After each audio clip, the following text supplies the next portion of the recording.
શ્રી કૃષ્ણ. કેમ છો બધા? આજે આપણે ગ્રીન વોટર એટલે કે લીલું પાણી એના વિશે વાત કરીશું.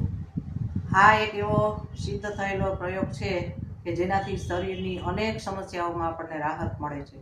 અને આ એક સસ્તું, સાદું અને એકદમ નિર્દોષ તેમજ ગુણકારી પીણું છે.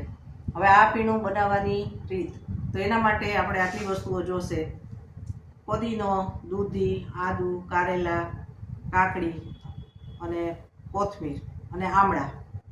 આ બધી વસ્તુને ધોઈ ઝીણા કટકા કરી એને મિક્સરમાં નાખી એમાં પાણી ઉમેરી અને એનો રસ કાઢવાનો. અને આ રસ એક પ્યાલા જેટલો, આટલો ગ્લાસ જેટલો ભરી અને તાજે તાજો જ પી લેવો. આ રસ પીધા પછી અડધા કલાક સુધી કાંઈ પણ ખાવું કે પીવું નહીં. અઠવાડિયા સુધી તમે એક ધારો આ રસ પીશો એટલે એનાથી તરત જ તમને શરીર ઉપર એની અસર જણાશે.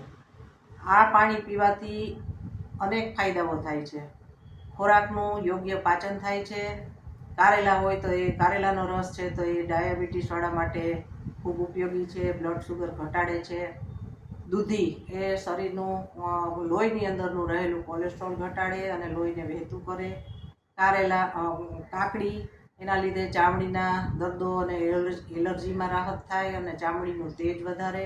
કોથમીર શરીરના નકામાં એસિડ, ઝેર અને ક્ષારને પેશાબ માટે બહાર ફેંકી દે છે. અને આદુ ખોરાકના પાચન માટે ને તાવ, શરદી, ઉધરસમાં પણ ખૂબ રાહત આપે છે.